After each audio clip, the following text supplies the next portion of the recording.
G'day folks, Anthony Kilner here from Supernal Magazine Australia and our interview series. And we've got another interesting video about to start happening with David Nesbit from Haunted Hardware. We're going to introduce him in a sec. I know he's sitting off to the side, waiting patiently. But there's a lot happening at Supernal. We've got the new website going. We've got new subscription service, so we're still offering free subscription, but then there's 2 other paid tiers after that that's going to get you to a whole lot of information, our back issues, all that sort of stuff. So check out supernalmagazineaustralia.com.au and it's all there. We've got plenty of copies of our 50th issue in prints available, which it's not going to work that well, but anyway, it's there. Our 50th issue, you can order them online and they look fantastic. And yeah, looking forward to 2025, which is coming up very quickly. And so without further ado, let's jump into it. Welcome, David, and thanks for joining us here. Thanks, Anthony, and thanks for having me on the program. Yeah, so you're fairly new to Supernal as a person. So for our readers, they don't really know about you. You've only just started up your business, Haunted Hardware. So we'll get back to that in a bit more detail later. I'm sort of keen to know a little bit about your story and who is David and what do you do, and then what drew you into the paranormal. Okay. So I guess my interest, I've always had an interest, I suppose, in the paranormal, and probably about, say, 15 or 20 years ago, it started out just going to a couple of tours and just going along as a guest and sort of learning about it and getting to know a little bit more. That sort of drove my interest a little bit more.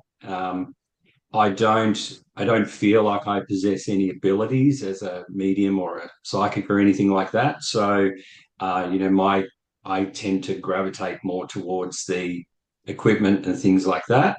But equally, I'm probably, a decent skeptic, I would say. So I probably went into it with a very skeptical approach. And I just kept going to different events and different venues and talking to people and things like that. And then I was lucky enough, I was able to join a paranormal team, and went in as, in some ways a real junior and just, asked a lot of questions and went to all the events and learned more and continued to do that. That group ended up disbanded and it finished up. So I sort of just went back to just going to tours and things like that again. And then I was lucky enough to join the group that I'm with today. So that was about 5 years ago now. So I've been with them about 5 years, and we do paranormal tours and investigations and private investigations and things like that. So sort of my interest is, driven. I suppose it's just expanded as I've been able to get into more events and private investigations and things like that and learn more. So that's where it's come from. As I said, I go in with probably quite a skeptical approach. So I need to experience something or see something or feel, not that I necessarily feel, I guess, but I take everything with a very skeptical approach. Which is probably, when you think about any sort of ghost tours or ghost investigations, whatever you want to call it, and I know, and I'm happy to mention Paranormal Adventures Australia, so and Sula, we've worked together on and off over the years.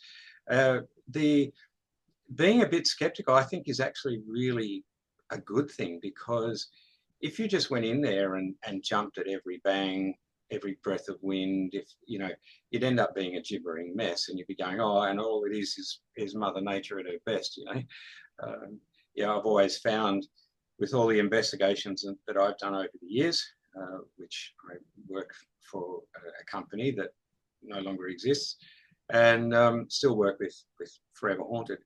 But the thing is, you've got to sort of go in there and question it. You can't just go in there and go, oh, it is, because sometimes it's not. Yeah. And we're not there to, I guess we go there to disprove everything else, which leaves the one conclusion that it has to be something in that paranormal field, some sort of spiritual activity or something like that.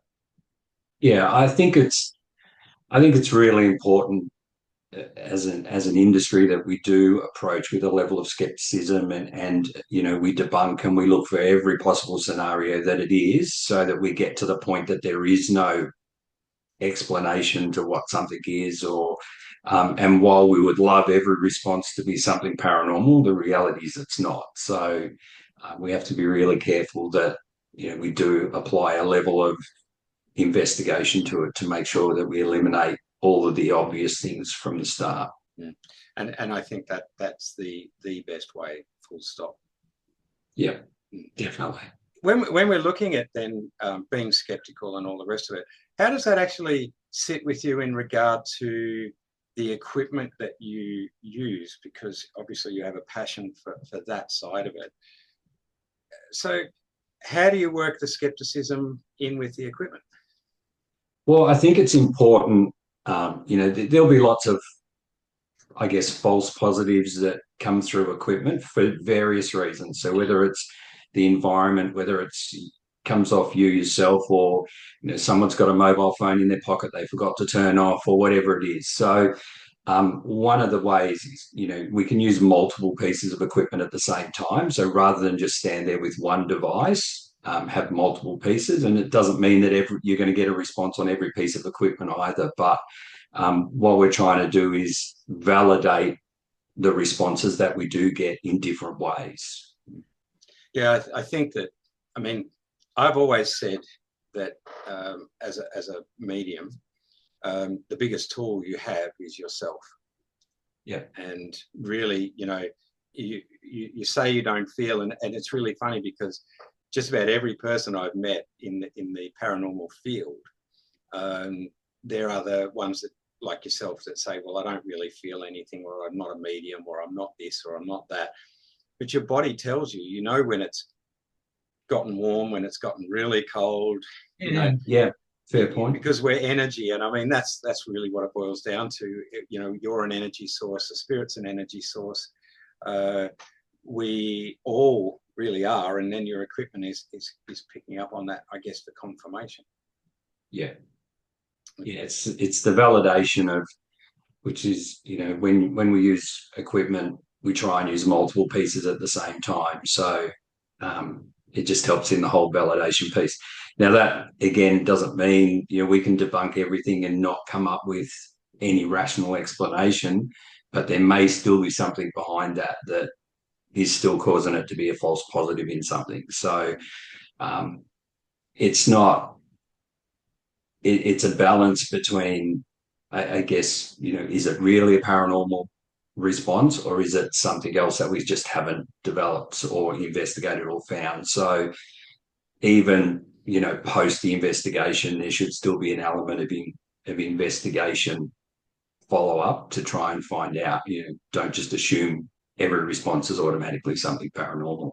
Yeah, I think that, and again, it comes back to that very practical, I call it practical skepticism. It's there's a reason for everything, and when you debunk it all, hey, there's an answer, potential answer. But yeah. So in that space, and you've been investigating for a long time, what experiences really stand out for you? I've had a few different ones. So I've had scratches on my neck where I've come out of an investigation that couldn't be explained and had no reason or understanding of how they got there. I've had, I say I don't feel anything, but I've had instances where, I've tried to walk through and felt like something pushed against my chest to stop me from walking through a particular area. I've had pushes, being pushed, again, for no particular reason. You feel the push against your shoulder or things like that. So they're the things that, equipment haven't sort of played a part in. They're just, I guess, happened in the environment that you're within. So, and then equipment, we get lots of different responses. As part of PAA, as I said, we do investigations and tours and things, and we use a lot of equipment, and, we get a lot of, one of the venues that we do, we get a lot of responses to. It's quite an active location, and so it's a mixture. It's have I seen anything? not that, I haven't seen a spirit walk across. I've had some instances at home here where I felt like something's being watched, and you sort of get that catch out of the side of your eye.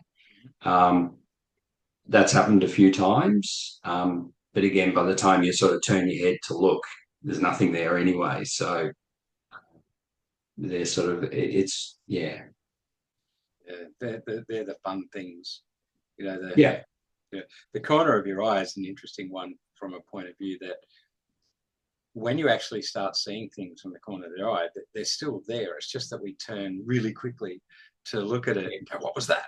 And of course, it changes our vibration that we're operating on and brings a focus to our eyes. So it's a really common one. And so I'm going to say to you, you've opened the door. At some point, you're likely to see a spirit. Yeah. Maybe not full on as an apparition, but certainly the energy, and you start to pick up on that. That's just happens to everybody in the field eventually, because you're playing in that space. Yeah. I also think you become a little bit more open and receptive to it. So whether it's the more comfortable you get, or the more you open yourself up to those sorts of experiences, then you start to recognize and see things. So yeah, I think that's a good point, because a lot of people, they get nervous or they're scared, or and that they become tight. And once you can sit back and relax and go, I know what I'm doing, I know where I am, I'm all safe, it's all good, then you're definitely more open energetically to what might come along. Yeah. So what would be, in a typical investigation for you, what sort of equipment do you use? What do you like to use? Do you have a preference over some of it? Let's run through a bit of the paranormal equipment list. Okay. I think, there's all the classic tools, the, REM pod and K2 meters and all those sorts of things, the spirit boxes. I tend to try and stay away from the apps, just because it's on your phone, and it's really it's just an app. So how good is the app really? I'm not saying the apps are not good, but I tend to stay away from them. Mm-hmm. What's my favorite? I'd probably say, I do like the spirit boxes. And I would say, the go-tos are just the standard things like the REM pods and the, K2s and spirit boxes and those sorts of things. They're all the everyday sort of things that you just, make sure you've got. Then you can get into things like the word generators, so the Ovilus or those sorts of devices. They're obviously a lot more expensive, and but they still can be a really handy tool. Yeah, I think in the old days, the stuff that they used in investigations, things like playing cards and dolls and bottles of scotch and coins and powders and all that sort of stuff, to see whether there's interaction with the spirit going on at any of that stage. The your tri-field meters and those sorts of things, they're very good. They can pick up an electrical signal through a wall. So, you do have to do your due diligence and, in that space. So, like, over the years, I've not played with them too much, but we've had some fairly interesting experiences with things. How do you go with how long a battery lasts when you're out in the field sometimes? I think within the devices, I remember we did an investigation probably middle of last year, and we always change all the batteries before we go, so they're all fresh batteries. And one of the REM pods went flat in minutes, so complete no explanation. It just wouldn't work. Next day, I was unpacking the equipment, sort of taking batteries out and things like that. And I thought, I'll just put a battery in and make sure the device is okay, and I turned it on without changing the battery, and it worked fine. So the night before, it was completely dead. And the next day, now I don't know whether maybe the battery was faulty or who knows, but it was just really bizarre that it was working fine. It stopped working, and then it's working the next day when you're not at the location. So we tend to, video and lighting batteries get drained really fast is a common thing. So we have a stack of batteries, and you're forever changing video batteries or light batteries. In the devices, they can drain them really quickly, or they can last a full night and no problem at all. So you've just got to make sure you've got a supply of batteries in your kit. I think it's a good point, because a lot of, let's say, paranormal activity or spirit activity does drain batteries when it's happening around you, and I've seen that on multiple investigations where you put in, like I say, a fresh set of batteries, and suddenly it's just not working, and you go, well, brand new battery straight out of the bag. Yeah. So yeah, that's an interesting one, because spirit will drain power. Yeah. Yeah. Because that's how they're going to communicate with you. That's how they're going to work. So yeah, it's a good thing. Now, in your investigations, what would be one of the best locations that you've really enjoyed being at? Well, as part of PAA, we have Shamrock Hotel in Bendigo that we do tours at every month. That's a fantastic location. It's really active. It's a fun spot. We really enjoy going there. A few others I've done. I did the quarantine station in Sydney, which I enjoyed. Arrowdale's always a good spot. So, I mean, I think we're really lucky. We have a lot of locations in Victoria that are, they might take a couple of hours to drive, but, there's lots of places around to be able to get to.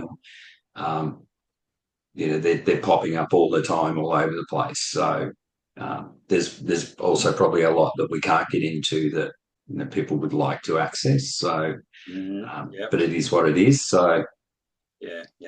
Well, people are dying to make these places available to us. So if you're going to look at it in the dad joke version, but that's the thing. I've found over the years you do get your favourite little spots, and you go back, and it's almost like you go back, and the spirits that are there, or ghosts, depending on what you want to call them, it's almost like they recognise you in a way.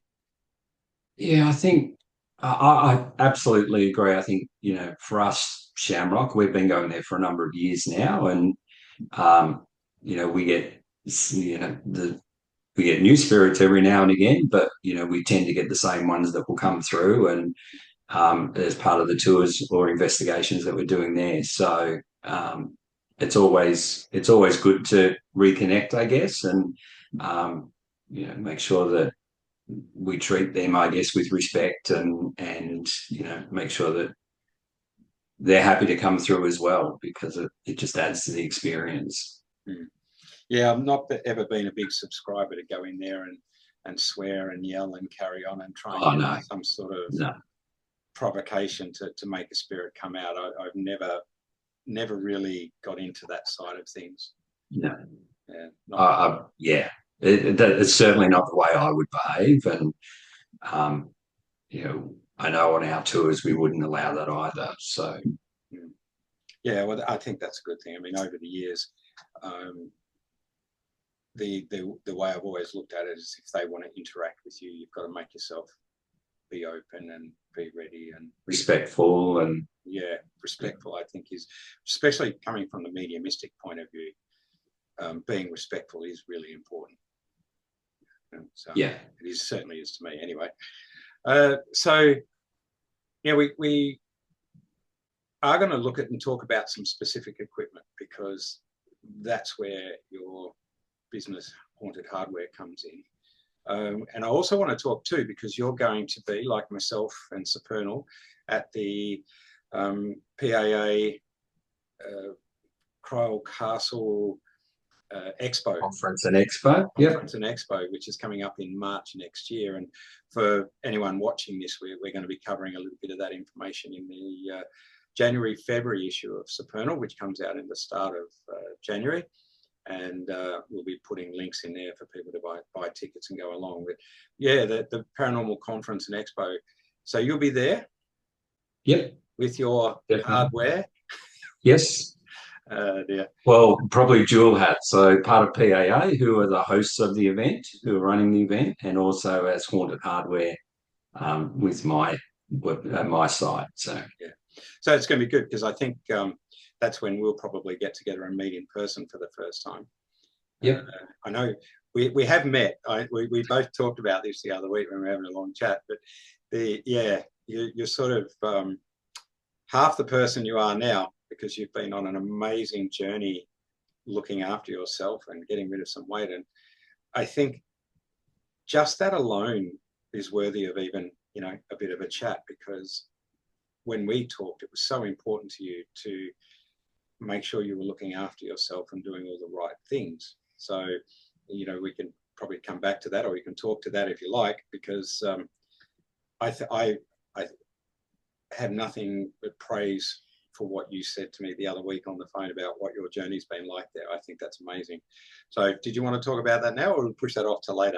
Yeah, I'll touch on it briefly, I guess. So, look, I was probably pretty unhealthy and carried a lot of weight, and something happened in my personal life that sort of shook me and gave me a bit of a kick to say, get yourself together. So that was a couple of years ago now. Um, and I just went on I wouldn't call it crazy. I just went on a really strict um, regime of gym and being a lot more careful in what I ate. And walking every day and doing the gym I started at 3 times a week. Now I do 5 times a week, and walk pretty much every day. And I'm just careful with what I eat. And it's had a pretty significant impact on or change to me over the last couple of years. So, anyone who says it's not possible, it is. Is it easy? Hell no, it's not. It's hard work. But, if you're committed to it, and, once you start and you start to see results, it's quite easy to just keep the journey going. So, now for me, it's just a discipline. So I make myself go to gym 5 times a week. I follow a program. So when I go there, I know what I'm doing, and I just smash it out for about an hour, and that's my day. And it's, I guess, it's just a complete mind change now, because I actually couldn't imagine not going to gym. Mm. I have to force myself to have some days off to sort of rest your body, so that, to look after it and make sure that you can keep going. And but it's a huge change. So I think the thing that inspired me a bit when we talked was the fact that you had to force yourself to do it to start with, but now it's just become so much a part of your routine. Like you said, you've got to push yourself to get going. But when you start seeing results, that's the important thing. And I admire anyone in that space, because I think it's important that, mental health, physical health, and spiritual health, they all sort of go together in a, mind, body, spirit type thing. absolutely. And I think in this field, in paranormal, and, looking after yourself and making sure your mental health is right and all those sorts of things is absolutely crucial. If not normal, just in, everyday life, it's really important. Once you sort of start to move into paranormal and those sorts of areas, it's even more important to make sure that mental health is right, and you're looking after yourself. And because it can have a significant impact on you if you're not in the right frame of mind. Absolutely, and I can't agree with you more there. I mean, over the years, I've been sort of kicking around the paranormal, let's say, field for probably 25 years. And over that time, I've seen a lot of people come in, and I've seen a lot of people go out, and a lot of people have had really quite negative impacts on their mental health, because they're not aware and looking after and the things that they sort of need to do. Yeah. To make sure they're safe. So thanks for sharing, because I do think that whole mental health, especially from a guy point of view, I write about this, and I spoke about it just recently at an event, and men aren't very good at communicating about their true feelings, and there's a whole lot of reasons for that. And we're not going to turn this into a mental health chat, but men are particularly bad at it, because, you know, of a variety of reasons. So it's always good to talk to somebody and walk away going, you know, that's pretty damn amazing they've done what they've done. So yeah, it's good. Yeah, Right. I So mean, I don't really see it as a big thing personally. Like it was, I needed to make some changes, and you know, you've just, I guess it's just a discipline that you have to do, and you either want to do it or you don't. So there's no, that's the difference for me. I guess for me as a person, I've always been a really, I'm a sort of an in-out yes/no person. I don't sit on the fence either way. So mhm. if I'm going to do it, I'll do it 100%, or I won't do it at all. Cool. Yeah, Um, well, and that's that's just the way that's my DNA, I suppose. That's the way I do it. So it's, you know, it's the same as haunted hardware. It was like you can dabble or you can do it. So, you know, what do you want to do? mhm. And you've done it. So And there I've you done. go. Yeah. Yeah. And so it's interesting. So when we talked, yes, you've got a fair range of equipment, and you've got it at very reasonable prices, which, you know, people can go online and look it up. So it's hauntedhardware.com.au. .au. Good, got that right. Yep. And Yep. we'll put links to this at the end of the video and within the video. So the what really drove you to bring in the equipment? Like, what was the drive? You know, like you say, you don't either dabble and do it, you do it. What was the drive behind doing Yeah, look, I think the challenge I get, you know, there's other suppliers around Australia, and you know, I think there's space for everybody, and um, you know, I think from a paranormal world, you know, it's important that everybody recognizes and acknowledges each other, and there's space for everybody. So, for me, you know, I found that I was I either couldn't get the equipment that I was looking for in Australia, or I was buying it offshore overseas and paying import costs and mucking around with it and trying to find it and all sorts of stuff. So that sort of, I guess, was a bit, it sat in my mind for a little while. And, you know, um, when you do the tours and investigations and things like that, people would ask where they can buy equipment and, you know, what's the different equipment and all, you know. So I sort of saw there was a bit of a gap there, which is why I sort of started to do some research and spoke to some suppliers, sort of, you know, across the US and UK, things like that. Being able to partner with some of the suppliers and source the products at a price that is reasonable. Um, so, and then once you're sort of, you know, able to import it and get it here, and my main objective, I guess, with the site is to have stock on hand. And I've had, you know, a number of people contact me and say, have you got the stock, or do you need to order it in? Because it's the difference between them placing the order and not. So you know, if it's on the website, it's in stock. There's only, I think today there's one item out of stock, which is the music boxes, which I just can't get enough of. They sell so quickly. So I've got another order just about to leave the UK now. So um, for the most part, or for 99% of the website, if it's on the website, it's in stock and it's in the cupboard and ready to ship, and I post the next day. So um, that's sort of been my main driver to set it up. And then the other thing was to look for products that are different as well. So yes, there's all the staples, the Melmeters, REM pods, K2s, all those sorts of things, spirit boxes. They're all in stock, but then also look for products that are a little bit different that might not have been in Australia yet. That, you know, and I've got one brand that comes out of the UK, which is called Poltergear. I work with Sean, who's the guy who owns that brand, and you know, he's been really good and quite supportive, and turns the equipment around reasonably quick. As soon as I place an order, he jumps on it. So that's been really good. It's been really well accepted. You know, there's a few devices in his range that's been quite popular. So, um, which is good. That's new to Australia as well. So, it?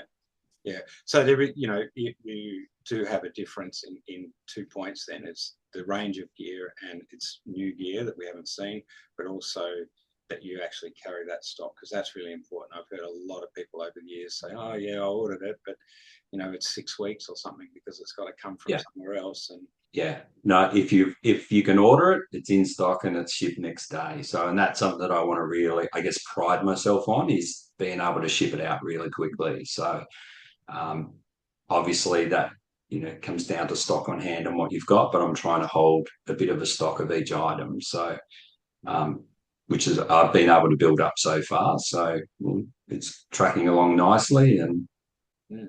So what's the best bit of equipment that we haven't really seen in Australia that you're actually enjoying using? a lot of the equipment, might be the same base sort of design. It's just a different brand, or it's a different look, or it's slight differences in the product. So the Poltergear range has been quite well received. So, and there, the thing I like about the Poltergear range particularly is, they have things like, similar to the REM pod sort of device, but it's a little bit cheaper. So one of the other things that I've tried to do in my product range is be able to suit multiple budgets. So for an example, I've got an Ovilus. You can buy the Ovilus, they're $1,000. But then there's some other devices as well. So then there's a second sort of similar device to an Ovilus, which is around the $700, and then there's another version which is around the $400. So you can still get the same device, slight variations in multiple price points. So if the budget doesn't allow for the 1,000, then there's a $400 alternative that you can still look at. Okay, that's actually a really handy thing for people to understand, because equipment over the years can be add up. Yeah, And yeah, if you're gonna very much.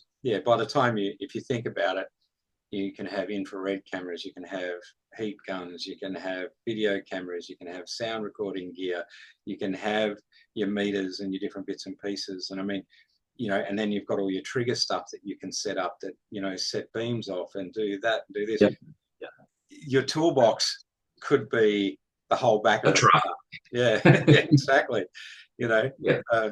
So I tend to walk into places with my divining rods, my flutes, and me. Yeah. That's it.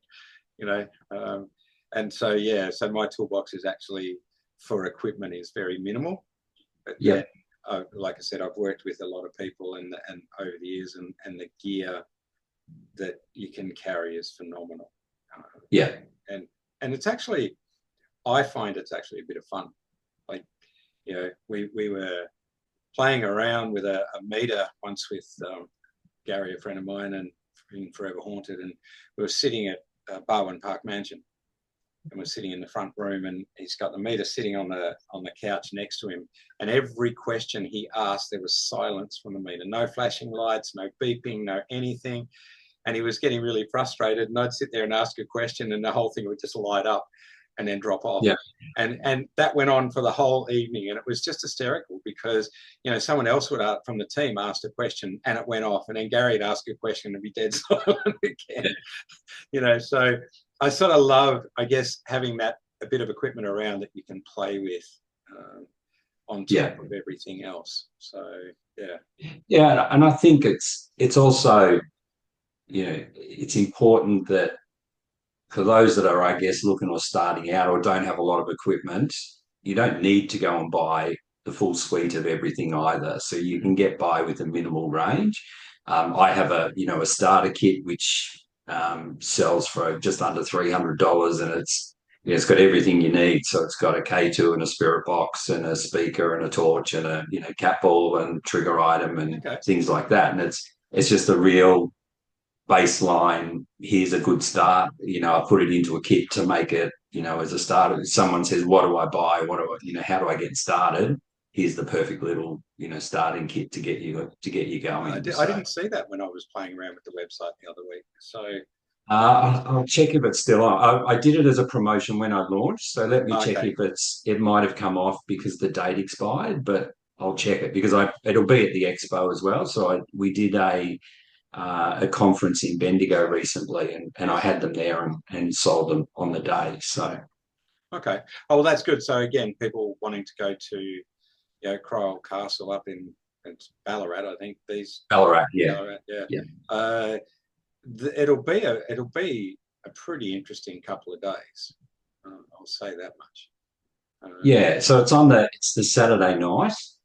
Um, I think from 6 till midnight. Yeah, I I think haven't looked at the times actually. How slack is that? I have should. to check that, but Yeah, I'm well, pretty sure it's like Saturday night, 6 p.m. till midnight. right. Okay. Well, that's interesting because I'm writing the news story for it, and I haven't got all the info off Sully yet. Okay. So there you go. Yeah. There's my journalistic skills coming out right there. May need to check that before you publish, but Yeah. No, we'll make yeah, sure it's right. But people can it'll go to your webpage, and I believe there's some info on that there. They can go to Paranormal Australian Adventures yeah. webpage, and it'll be on So there. We've got it's a on Haunted Hardware events, and it's also on the Paranormal Adventures Australia Facebook page and website. yeah, It'll be on those. and like I said, we're Yeah, covering it in the magazine, and Supernal will be there, and again, open up to chatting to people and doing bits and pieces. So yeah, yeah. I'm actually looking forward to it. It'll be a bit of fun, and get to meet a whole lot of people. Yeah, they're great events. So we've done a few expos and conferences and things like that, and they're traditionally well supported, and lots of good stall holders, and lots of people come through, and you get to talk to a lot of people, and so this will be Haunted Hardware will be there. We'll have a store with all the equipment, so you'll be able to pick it up, touch it, feel it, have a look at it, and buy it and take it away with you. Well, that would be the hope, isn't it? Yeah, Pick it up, touch it, play with it, love it, and then buy it, and then walk out. Yeah, yeah, yeah, I yeah. like that. I like that. All right, so we've covered pretty much where you've come from, what you're doing, where you're heading. I think the paranormal conference will be a good one for people to get to. So what is sort of 2025 looking like for David Nesbit? What's the story there? Oh, look, I think Haunted Hardware is relatively new, so it's probably been up for 3 months. I've probably spent 6 months sourcing product and negotiating prices and buying product and waiting for it to ship and arrive and all sorts of things. So we've been live for probably 3 months. I've been super impressed with the response to it. As I said, a number of items have sold out, and I've had to replace and then replace again. And so, the support's been really good, and I really appreciate that. 25, I'm going to at the moment, the site doesn't have anything around lighting or cameras or anything like that. So that's my 25 project, is to get into that range, and also have some basic lighting and cameras and things like that as an extension, um, at reasonable pricing again. So that's sort of the driver for me is, it has to be reasonably priced, or otherwise you might as well go and buy it direct. Um, so it's got Exactly. to be competitive. It's got to be reasonable. It's got to be good quality, um, and then hopefully we can expand that range out, and then look at other products as well. So I'm always looking at products and talking to suppliers, and trying to find what's that different piece of equipment, or what's the new piece that is the hot topic at the moment. So Yeah, well, we and as you know, Supernal's got some irons in a fire for next year and around the paranormal stuff, and I'm hoping that we can get together in person and actually show people how some of this equipment works. yep, And I think that will actually be very good, because we talk about all these different meters, and if you're in the paranormal field, you sort of have an idea of what they look like and how they work. And there are people that aren't in the paranormal field that are sort of wanting to know how does it work. And there's lots of bits and pieces out there, of course, and people can research them. But I think it's always good to work with somebody that is in the field. We can meet up on a tour. We can do all sorts of stuff, and then yeah, say, this is how this works, and yeah. it becomes part of it. So I'm looking forward. Yeah, I think it's important. So the devices that I sell, I use them before I put them in. So, I'll bring them in and take one and use it at an investigation and see how it goes. And is it, is it a device that I'd be happy to buy, I guess, is the question I would ask. So, um, and then if it is, and I'm happy with it, then I come away and I will place another order, sort of order in stock to put it onto the website. So I make sure that, the devices, I've got one that I'm working on at the moment now, which I won't say anything about in case it doesn't go ahead on the website, but, it's got to be a value add, I guess, as in, I want to use it when I take it out. It's not just something that's going to sit in our toolbox that never gets touched. And yeah, it's okay, but it's, whatever the issue is with it. So, I'd rather focus on the products that people want.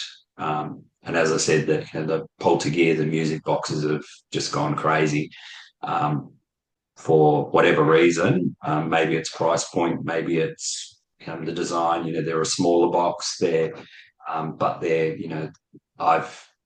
we did at the Shamrock.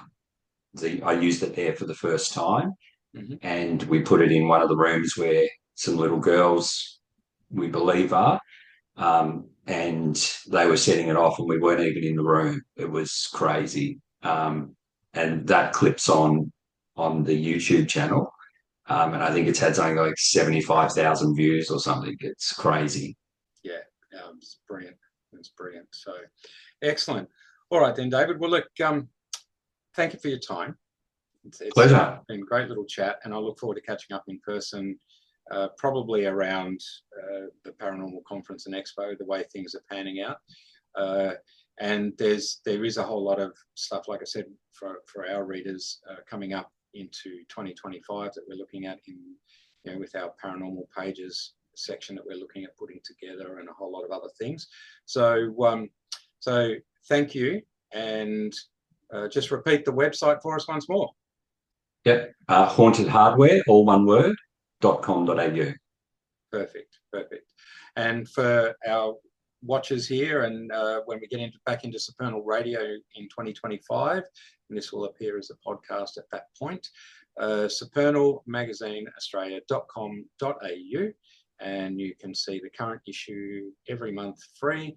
And if you want access to the back issues and all the other information that we've got on the site and special features coming up, then subscribe. At the moment, it's $18 for a 12-month subscription, so we're not asking the world.